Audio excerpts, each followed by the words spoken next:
देखो पहला मैट्रिक्स क्या है,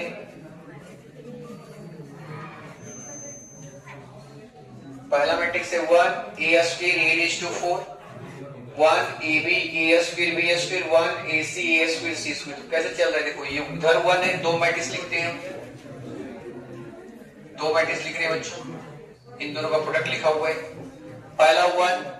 तो 1 इंटू 1 1 आएगा, इधर भी 1 लिखा होगा, 1 1 जा 1, a स्क्वायर है, a स्क्वायर का मतलब इधर a है और इधर भी a होगा, तब ये आएगा मल्टीप्लाई होगा a into a square, product आता है दो मैट्रिक्स का, a raise to 4 a square और इधर भी बच्चों a स्क्वायर, ठीक है। फिर 1 a b c है, अब सेकेंड रो बनेगा इधर, तो इधर कैसे आएगा देखो 1, इधर भी 1 रहेगा, 1 इंटू 1 1 a b है, तो यहाँ a यहाँ क्या रहेगा b, तभी बनेगा a b, a square b square, यहाँ a स्क्वायर यहाँ b स्क्वायर, 1 तो यहाँ भी 1,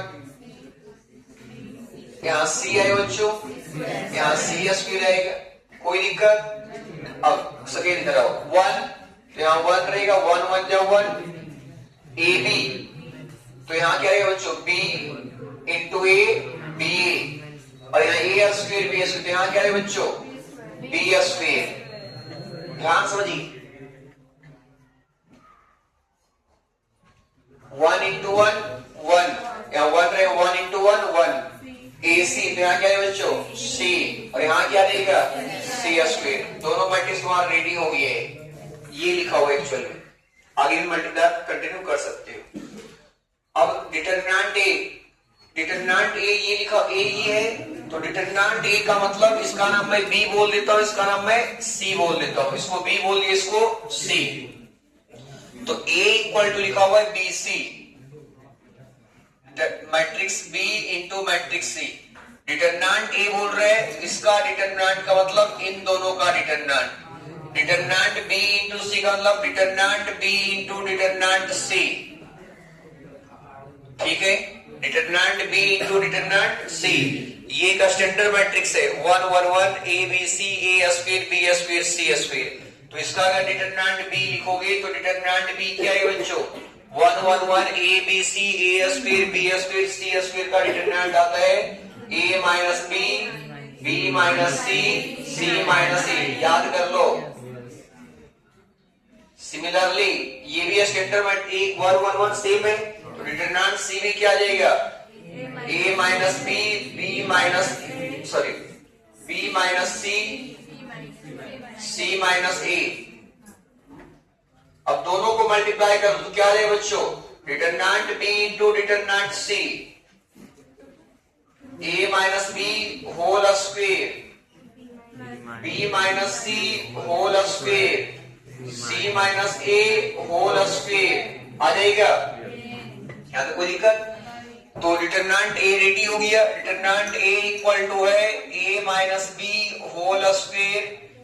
B minus C whole square C minus A whole square is equal to क्या दिया डिटरमिनेंट 4 टाइम्स I, तो हम चलते हैं डिटरमिनेंट 4 टाइम्स I पे। देखिए I का मतलब समझते हो 3/3 ऑर्डर का मैट्रिक्स है, तो I का मतलब होता है 1 0 0 0 1 0 0 0 1, इसमें 4 से मल्टीप्लाई किया बच्चों, तो 4 से मल्टीप्लाई कर दो 4 4 4, कोई दिक्कत,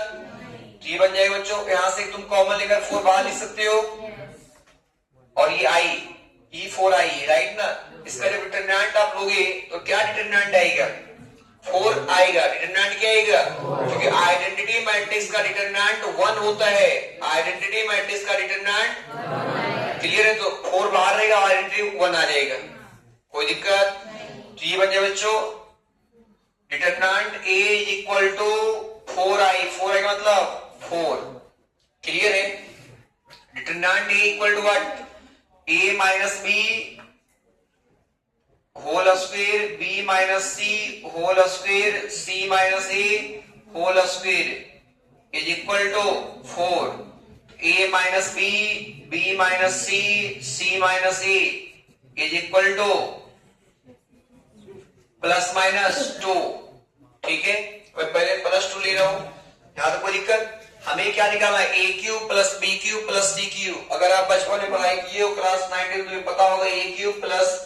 B cube plus C cube equal to 3abc आता है, when A plus B plus C is equal to 0। यहाँ पे ऐड करके देखो तीनों को, a minus B, B minus C, C minus A equal to 0 है, ठीक है। तो A cube plus B cube plus C cube equal to क्या आएगा, 3 टाइम्स ए बी सी आएगा, बोलो कोई दिक्कत। और ए बी सी क्या दिया हुआ है, 2। एक सेकंड, यहाँ सॉरी यहाँ गलत, ये 4i है ना बच्चों, एक सेकंड, यहाँ 4i लिखा हुआ है ना, इसका डिटरमिनेंट चाहिए, क्या चाहिए इसका डिटरमिनेंट, ये 4i का डिटरमिनेंट, सॉरी एक सेकंड, यहाँ चाहिए 4i का क्या बच्चों, डिटरमिनेंट। तो 4i का डिटरमिनेंट क्या होगा, देखो 4 किसी मैट्रिक्स से 4 बाहर जाएगा तो हर एक रो से बाहर जाएगा, 4 इंटू 4 इंटू 4, तो क्या हो जाएगा 64। आइडेंटिटी का डिटरमिनेंट वैल्यू 1 होता है, क्लियर है ना। तो क्या हो जाएगा 64, और 64 का रूट कितना हो जाएगा 8, ठीक कितना है बच्चों, 3 इंटू 8 24,